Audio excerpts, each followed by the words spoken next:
우리 기도하고 말씀 나누도록 하겠습니다. 하나님 아버지, 오늘도 우리에게 말씀하여 주시옵소서.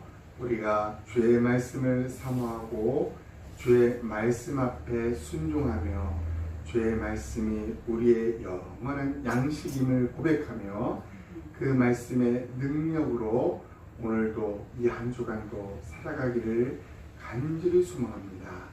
쉽게 이해하고 깨닫고 그 말씀이 다 흡수되어서 하나님, 우리가 그 말씀을 인하여 기뻐하고 흡족해하는 이 시간, 그래서 하나님께 온전한 영광을 우리 모두 돌릴 수 있도록 하나님, 오직 하나님의 이름만이 빛날 수 있는 이 시간 되도록 주님 도와주옵소서. 예수님 이름으로 기도합니다. 아멘.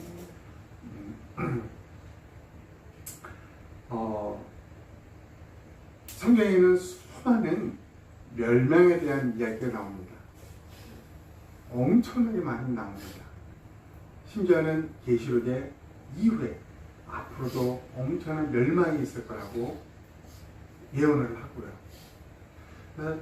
이 멸망을 살펴보면 우리에게 많은 깨달음을 얻기도 합니다. 우리가 구약시대 우리가 창세기를 살펴보면서 우리는 노아의 홍수를 통해서 인류 전체가 멸망하는 것을 우리는 살펴봤습니다.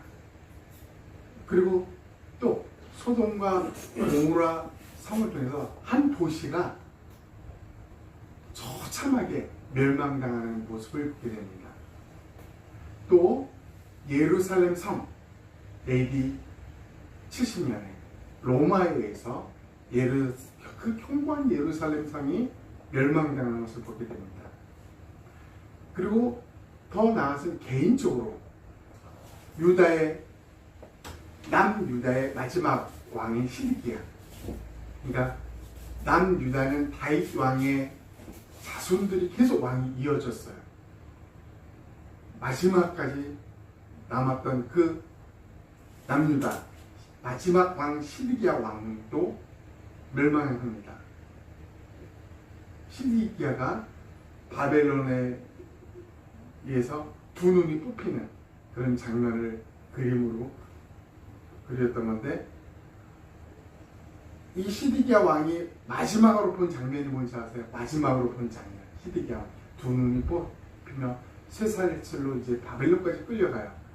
그가 마지막으로 본 장면이 뭐냐면, 그가 정말 사랑하는 두 아들을 자기 눈앞에서 살해당하는 거, 처참하게 살해당하고, 그게 마지막이었어요. 이렇게 무엇을 보나 멸망이라는 것은 우리에게 끔찍함으로, 두려움으로 다가오고 있다는 것입니다. 이것만 보고 이것만 생각하면 우리는 두려워요. 그럼에도 불구하고 성경은 이 멸망에 대한 이야기를 끊임없이 우리에게 들려주고 있다는 것입니다. 오늘 우리가 누가복음을 볼 터인데, 이 누가복음 13장 1절로 9절에도 멸망에 대한 이야기가 나옵니다. 어느 날 이스라엘 사람들이 예수님께 말합니다. 성전에서, 이스라엘 성전이 아직 파괴되기 전에 그 성전에서 정말 희생제물로 드려야 될 그 아름다운 성전에서 붙잡힌 갈릴리 사람들이 처참하게 살육당하는 사건이 벌어집니다. 역사가 요세푸스는 그가 적기를 때로는 6월절의 어느 날에 6월절 그 중요한 절기에 이스라엘 사람들 3,000명이 살육당했다고 합니다. 성전에서. 때로는 어떨 때는 2만 명이 살육당하기도 했다고 합니다. 그 중요한 제물로 희생, 양이나 소나 이런 동물의 희생으로 하나님께 드리는 거룩한 장소였던 곳에 사람이 희생되어지는, 살육되어지는 일이 벌어집니다. 그 당시 통치자였던 빌라도에 의해서. 그래서 사람들은 무슨 생각을 했냐면, 아마도 저렇게 죽는 사람들은 큰 죄를 지었기 때문에 그럴 것이다. 우리보다 더 많은 죄를 짓기 때문에 그럴 것이다 라고 보편적인 관념적으로 그렇게 생각하고 있었습니다. 그래서 그 사람이 예수님께 말합니다. 도대체 얼마나 많은 죄를 지었길래 저 사람들이 이렇게 죽느냐고. 예수님이 말합니다. 지금 살아있는 다른 갈릴리 사람들이 저렇게 죽은 갈릴리 사람보다 죄가 덜하겠느냐. 한마디로 죽은 저 사람들은 죄가 더 많아서 죽은 것이냐 라고 하면서 예수님이 한마디 합니다. 한마디. 너희가 회개하지 않으면 너희도 멸망하리라. 회개하지 않으면 멸망한다 라는 메시지를 던집니다. 그리고 실로암, 소경이 눈을 떴던 실로암이죠. 실로암의 망각, 탑이 무너지면서 18명이 죽게 되는 일이 벌어집니다. 사람들도 동일하게 저 사람들은 분명히 많은 죄가 있기 때문에 저렇게 하나님의 저주를 받은 거야 라고 생각했지만 예수님은 동일하게 말합니다. 예루살렘 다른 사람들이 저들보다 죄가 덜하겠느냐. 너희도 회개하지 않으면 멸망한다. 연속으로 주님은 회개하지 않으면 멸망한다는 말을 해줍니다. 그리고 나서 이어서 예화를 하나 듭니다. 비유를 하나 드는데 어떤 비유냐면 어떤 주인이 자기 포도원에 무화과 나무 한 그루를 심습니다. 왜 심을까요? 무화과 열매를 얻기 위해서 심겠죠. 그래서 주인이 포도원 지기를 시켜서 정성껏 갖고 왔는데 첫해 왔더니 열매가 없어요. 또 두 번째 왔더니 또 없습니다. 세 번째 왔는데 역시 열매가 없어요. 그래서 주인은 무척 화가 났죠. 포도원 지기에게 저 무화과 나무를 뽑아라.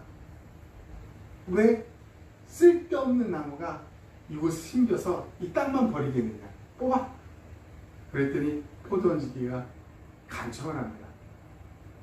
1년만 더 참아주세요. 제가 거름을 더 주고 정성껏 더 한번 기다려 보겠습니다. 그때도 안 되면 뽑아버리겠습니다.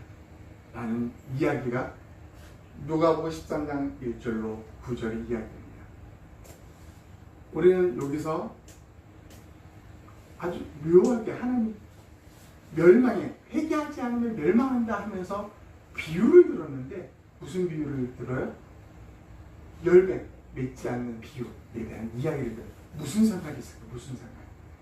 그것을 우리가 오늘 살펴보면 우리 삶에 아주 유익한 큰 하나님의 그런 메시지와 은혜가 분명히 있음을 우리는 발견하게 됩니다.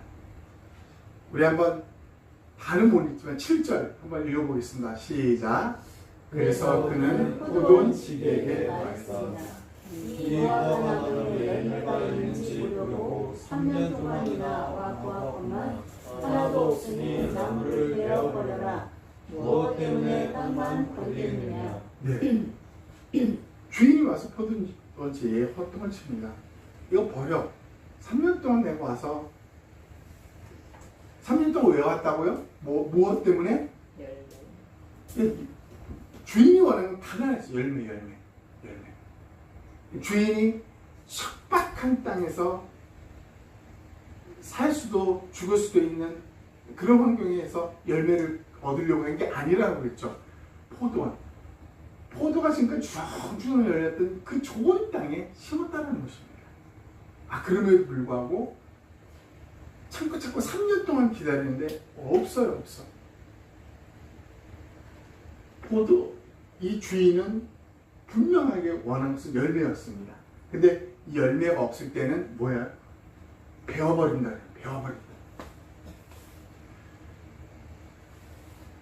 위에서 사건이 벌어졌을 때 멸망의 주된 이유가 뭐였어요? 멸망의 주된 이유. 이 앞에 사건을 통해서 멸망의 주된 이유는 뭐였어요? 인간의 멸망의 주된 이유가 뭘까요? 죄입니다. 죄. 아까 우리가 봤던 노아 홍수, 소돔과 고모라, 예루살렘 성, 시드기야 왕, 이들의 멸망의 주역된 공통점 뭐냐? 죄였어요. 죄 때문에 그렇게 멸망당하고, 그걸 우리에게 보여주는 거예요. 야, 얘들아, 죄 때문에, 인간은 죄 때문에 반드시 이런 일을 당하게 될 거야. 이게 구약에서 우리에게 주는 하나님 메시지예요. 근데 그걸로 끝나는 게 아니었잖아요. 예수님 말, 회개하면 괜찮아. 회개하면 괜찮아. 그러면서 그걸 자세히 풀어준 게 이거예요. 배워버려라. 여러분, 멸망은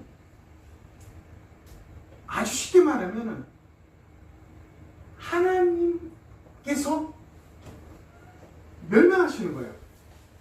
인류를 멸망시키는 거예요. 개인을 멸망시킵니다. 생명의 주인은 하나님이기 때문에. 근데 하나님이, 우리가 아는 하나님은 사람을 죽이거나 사람들을 멸망시키기 위해서 노력하는 하나님이 아닙니다. 그거는 사랑의 하나님이라고 우리 배웠어요. 그죠? 어찌든지 인간을 건지기 위한 가장 귀하고 놀라운 일들을 벌이신 분이 하나님이셨어요. 그러면 하나님의 배워버리라, 이 의미를 우리는 어떻게 다가가야 될까요? 여러분, 죄를 가지고 있으면 회개의 기회가 주어지는데, 이 회개의 기회를 우리가 저버린다면 죄로 말미암아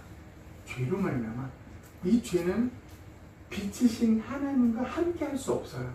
함께 할 수 없기 때문에 어떻게 되는 거예요? 스스로 어둠을 찾아 떠나는 것입니다. 어둠으로 떨어지는 거예요. 그게 멸망이에요. 멸망. 하나님이 야, 너 꺼져, 이러지 않는다는 것입니다. 빛이 있는데 이 빛에 어둠이 절대 가까이 할 수 없기 때문에 스스로 지옥으로 떨어지는 것이, 이게 멸망입니다. 멸망. 중요한 것은 열매가 없을 때. 근데 여러분, 우리가 지금까지 꾸준히 배워왔다는데, 이 열매는 어떻게 맺는가 그랬어요? 이 열매, 모든 믿는 자의 열매는 결코 스스로 맺을 수 없다고 분명히 말했습니다. 스스로 열매를 맺지 못하는 것처럼 내 안에 있지 않으면 열매를 맺을 수 없다. 나를 떠나서 너희가 아무것도 할 수 없다. 하나님 우리에게 너희 스스로는 하나님과 떠나서 분리되어서는 어떠한 열매도 맺을 수 없다고 분명히 말합니다. 그러니까 다른 말로 하면은 사람이 열매를 맺을 수 있는 첫 번째 조건이 있어요. 그게 뭐냐면 하나님 안에 있어야 된다는 것입니다. 그 하나님이 내 안에 있어야 된다는 것입니다. 또 내가 그 하나님 안에 있어야 된다는 것입니다. 그 하나님 안에 붙어만 있으면 뭐예요? 그가 내 안에 있고 내가 그 안에 있으면 그 사람은 많은 열매를 맺는다. 많은 열매 맺는 비결은 그 사람이 엄청난 성실함과 노력으로 맺어지는 것이 결코 아니라고 분명히 말합니다. 주님 안에 있고 주님이 그 안에 있을 때 그때 맺어진다고 분명히 말하고 있습니다. 정말 안타까운 것은 많은 사람들이 종교의 신앙의 열심을 가지고 살아갑니다. 정말 열심으로. 특히 우리 한국 사람들. 여러분, 신앙의 종교의 성실함, 이게 하느님 앞에 필요합니다. 그럼에도 불구하고 너무나 안타까운 사실은 많은 사람이 엄청난 열심과 신앙심으로 살아감에도 불구하고 뭐냐면 열매가 없다는 것입니다. 열매가. 다른 말로 말하면 하나님 안에 있고 내가 하나님 안에 있을 때 열매를 맺는다고 분명 말했는데 열매가 없다는 것은 뭐예요? 자기 혼자 하는 거예요. 자기 혼자. 하나님을 위해서 신앙심으로요. 하나님을 위해서 내가 죽었어요. 이 사람에게 열매가 있을까요? 없을까요? 하나님을 위해서 기꺼이 내 목숨을 드렸어요. 열매가 있을까요? 없을까요? 다른 말로 열매가 없을 수도 있을까요? 열매가 하나님을 위해서 내가 죽었어. 순교죠. 열매가 없을 수도 있을까요? 성경은 없다라고 말합니다. 성경은.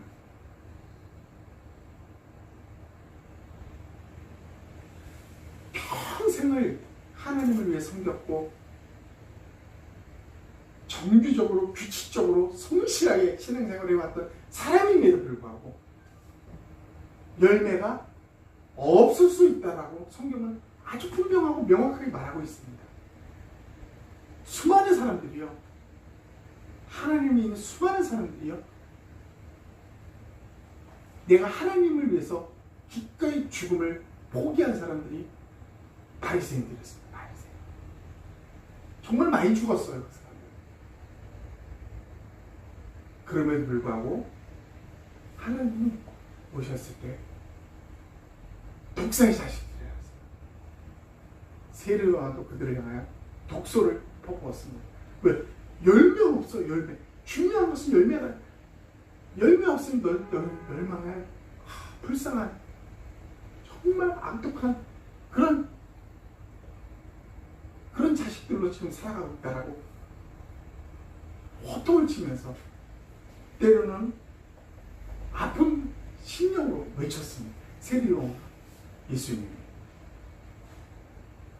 근데 그 열매를 맺지 못하는 이유는 딱 한 가지였어. 딱 한 가지. 성경은 다른 것도 말하지 않습니다. 열심히 신앙생활을 했느냐 안 했느냐 이걸 묻지 않습니다. 네가 내 안에 있습니다. 하나님 그 예수님 안에 있으면 예수님이 네 안에 있느냐 이거 하나만 이게 하나가 열매의 기준이에요. 열매의 기준. 나를 떠나서는 너희가 아무것도 할 수 없다. 그러니까 예수님 없이는 아무것도 할 수 없기에 예수님이 이 땅에 오실 수밖에 없었습니다. 우리는 예수님이 우리 죄를 위해서 죄를 씻기 위해서 오셨다. 이 한 가지만을 기억하고 있습니다. 아닙니다. 그것은 시작입니다. 시작. 예수님이 우리에게 있어야만 반드시 우리 열매를 맺기 때문에 그는 우리를 떠날 수도 없습니다. 이게 성경이에요. 성경. 이 열매가 반드시 주님 안에서 맺어지는 것이 열매이기 때문에 당연히 예수님 안에 있으면 열매를 맺혀줘야 됩니다.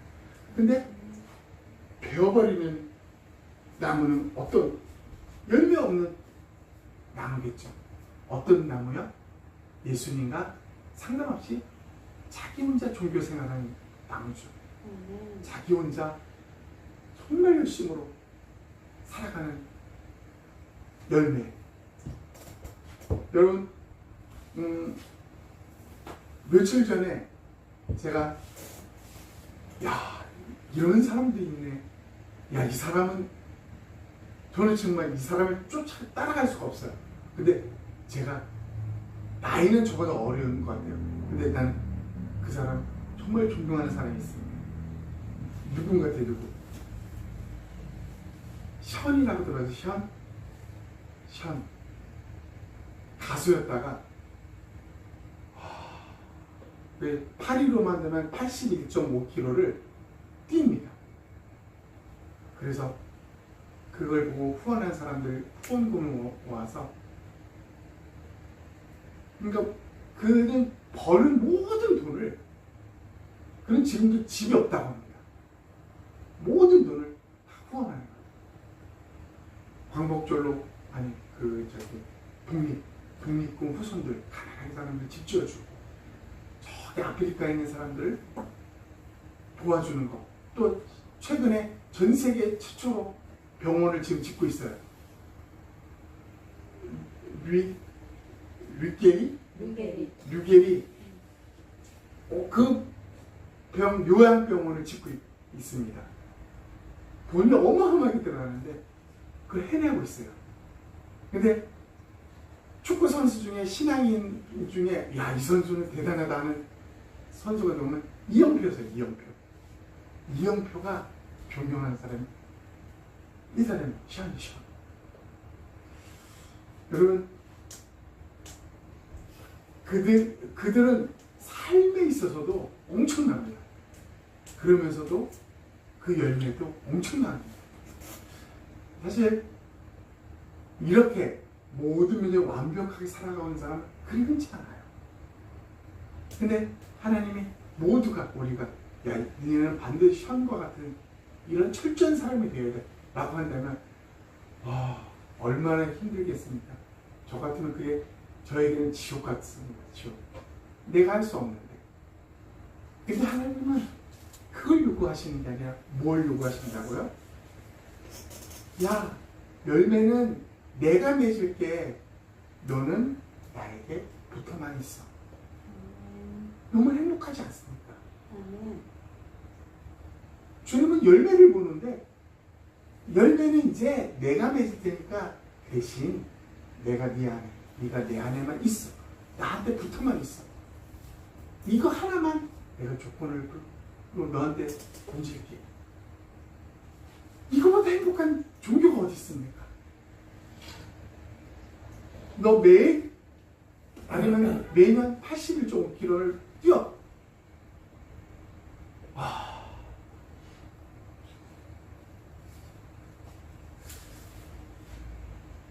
버려라 했더니 포도원 지기가 이제 간청을 합니다. 한번 8, 9절을 다 같이 한번 읽어보겠습니다. 시작. 그러자 그 종이 대답했다. 주인님, 한 해만 그냥 두십시오. 그러면 제가 그 둘레를 파고 거름을 주겠습니다. 혹 내년에 얼마나 열릴지도 모릅니다. 그렇지 않으면 그때 베어 버리십시오. 포도원 지기가 간청을 합니다. 1년만 더 유예를 하십시오.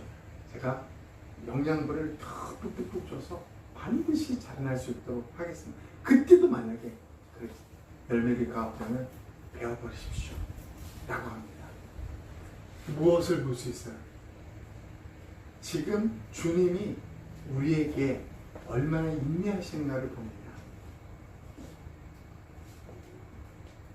사람이 회개에 이르기까지 하나님은 참고 기다리신다고 성경은 말합니다. 회개에 이르기까지 계속 참고 있다. 자, 걸음.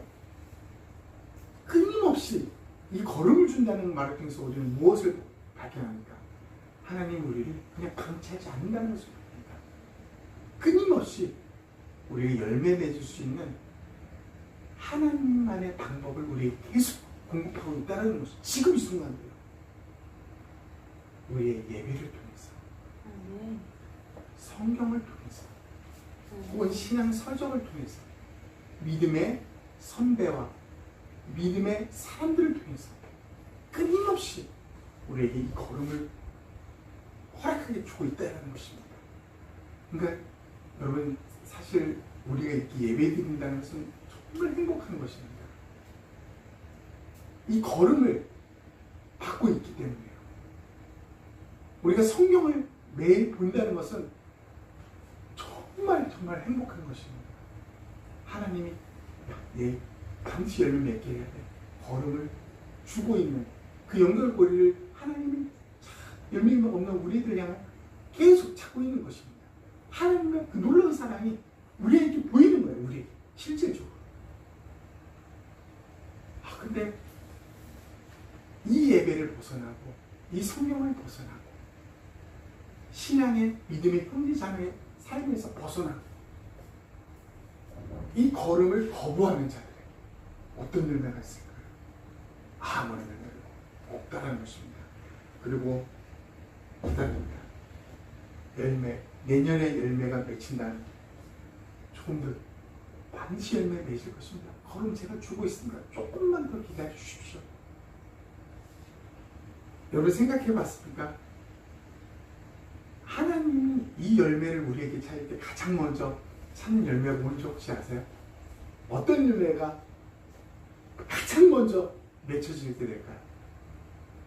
모든 그리스도인에게는 이 열매가 반드시 먼저 맺히게 되어 있습니다. 뭘까요? 이게? 네. 은혜, 네. 인내, 열매. 우리에게 맺혀지는 열매. 이 비유 앞에 있었던 내용이 연관되어 있는 거예요. 이 비유 앞에 성전에서의 죽음, 그리고 실로암에서의 탈이 무너져서 18명이 죽음. 그러면서 예수님이 그들에게 뭐 했어요? 그들이 더 죄가 많아서 그렇게 죽은 것이 아니다 하면서 너희도 멸망하게 될 거야. 그러면서 멸망하지 않은 방법이 딱 하나 있어 라고 말합니다. 그게 뭐였어요? 그래, 회개했어. 회개하면 멸망하지 않는다. 회개하지 않으면 멸망한다. 그것을 이 비유로 보여주는, 이 비유로 보여주는. 내년의 열매, 그 처음 맺는 열매, 그것을 하나님은 반드시 기다립니다.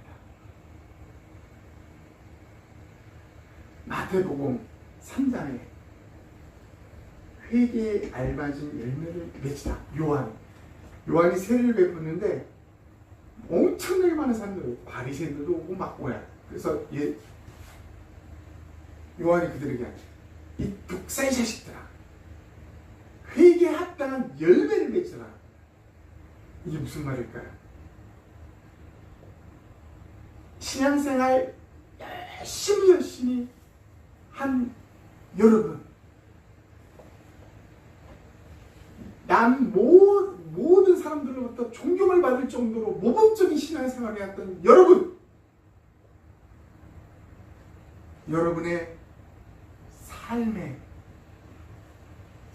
삶에 좋은 열매들이 나타나고 있습니까? 나타나야 합니다. 이 부드러운 말로 프로사는 이 말입니다. 회개에 합당한 열매는 이 독사의 자식들아, 회개에 합당한 열매를 맺어라.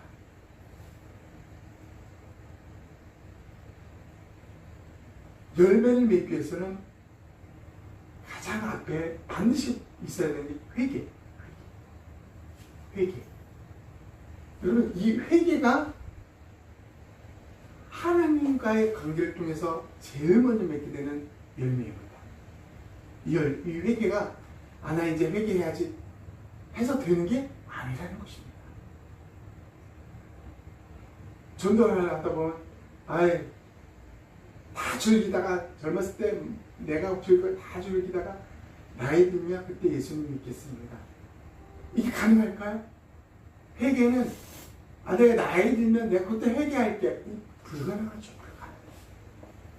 회개는 자기 결심해서 나 이제 회개해야지 해서 되는 게 아니라는 것입니다. 하나님 안에 거하는 자에게 제일 먼저 처음 맺히는 게 이 회개의 열매예요. 그래서 그래서 하나님이 그토록 사람들에게서 회개라는 이 열매를 얻기를 그렇게 원하신 거예요. 그럼 이 열매가 맺혀지면 그 다음 열매는 어떻게 될까요? 이거는 안 봐도 돼요. 안 봐도. 첫 해 열린 그 열매만 보면 그 다음은 볼 필요가 없습니다.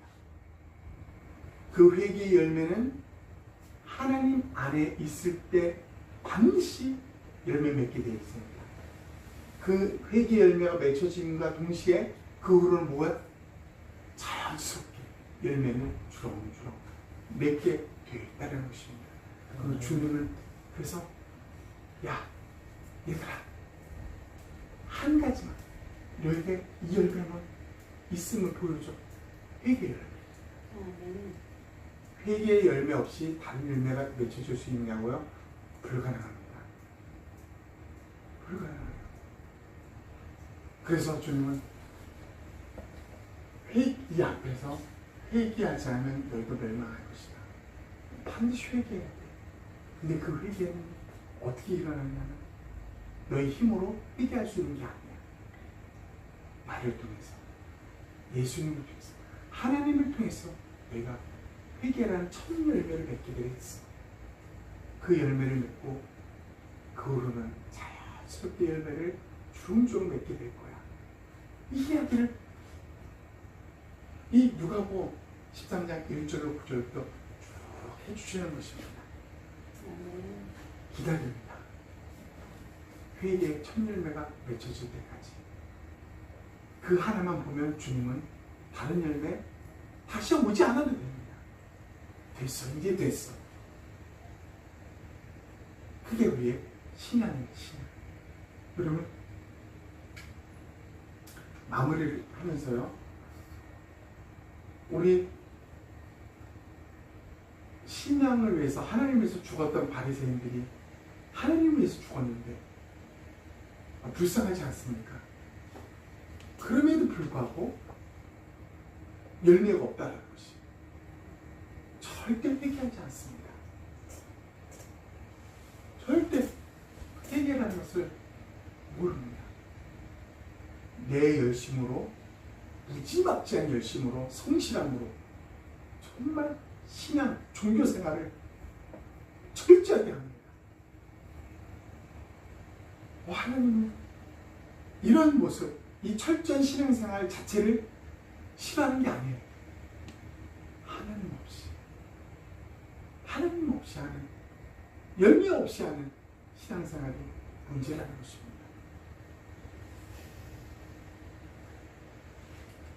정리를 해볼까요? 우리는 죄로 말미암아서 인류의 한 도시에, 한 성에, 한 개인의 멸망을 살펴봤습니다. 가만히 보니까 이 멸망이라는 것을 우리는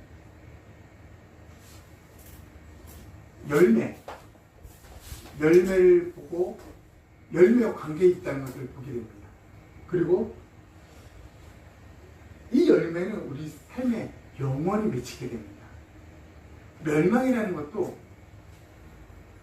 멸망이라는 그 하나가 있지만 또 영원한 멸망이라는 또 하나가 있다는 것을 우리는 알아야 될 것입니다. 이것을 통해서 우리도요, 믿는 우리도 반드시 이 땅에서 이 육신이 죽음을 당합니다. 그러나 주님께서는 이 육신의 죽음에 매여서 우리에게 뭐라고 하지 않습니다. 우리가 영원히 멸망당할 그것 때문에 우리에게 끊임없이 말씀하시는 것입니다. 영원한 멸망을 당하지 않기 위해서 할 수 있는 방법을 주님 말씀해 주셨어요. 열매를 맺어야 된다. 그 첫 열매가 뭐라고 했어요? 회개 열매. 회개 열매를 반드시 맺어야 돼요. 그리고 맺을 수밖에 없습니다. 맺을 수밖에. 죄가 얼마나 심각한지, 얼마나 더러운지, 얼마나 어두운지를 반드시 알려주십니다. 피부로, 우리의 전인격적으로 알게 하십니다. 거기서 우리가 살 수 없는 존재라는 것을 하나님은 철저히 알려주십니다. 그 첫 열매를 통해서요. 그 처음 열매를 통해서. 그러고 나서 우리에게는 엄청나게 아름다운 열매가 주렁주렁 맺혀지게 될 것입니다. 이 시간 우리 말씀을 생각하면서 우리 1분 동안 동석으로 하나님 앞에 기도하는 시간 갖도록 하겠습니다. 하느님 아버지 감사합니다. 오늘도 우리에게 말씀하여 주시는 이 귀하고 놀라운 말씀 앞에 순종하며 하나님 앞에 나아갑니다. 하나님 우리에게 열매를 바라시는 하나님, 척박한 땅에 돌밭에 가시밭에 길가에 심어진 우리가 아닌 것을 감사합니다. 좋은 포도나무 포도밭에 우리는 심겨졌고 좋은 걸음으로 우리는 자라고 있는 존재입니다. 그럼에도 불구하고 우리 힘과 우리 노력과 예수님과 상관없는 나만의 신앙을 그 길을 걷는다면 우리에게는 아무런 열매가 없음을 하나님 우리에게 알려주셨습니다. 반드시 예수 그리스도 안에 있을 때 우리는 자연스럽게 열매를 맺게 될 것이며 그 첫 열매가 하나님 회개의 열매인 것을 우리에게 알려주셨습니다. 죄를 싫어하고 죄를 미워하고 죄와 싸우려고 하는 불타는 의지를 주고 이 죄를 멀리할 수 있는 하나님 이 회개의 열매를 우리에게 모든 믿음의 사람들에게 주님은 원하십니다. 반드시 그 열매를 우리는 맺을 수 있는 존재입니다. 하나님 아버지, 우리 사랑하는 예수님께 모든 사람들, 모든 청년들이 이 첫 열매를 맺고 이후로도 하나님으로 말미암은 엄청난 많은 열매를 맺음으로 우리의 삶 속에 진정으로 제대로 된 인간의 삶, 제대로 된 하나님과 동행하는 삶을 하나님 우리가 살아갈 수 있도록 도와주시옵소서. 감사합니다. 주님, 예수님 이름으로 기도합니다. 아멘.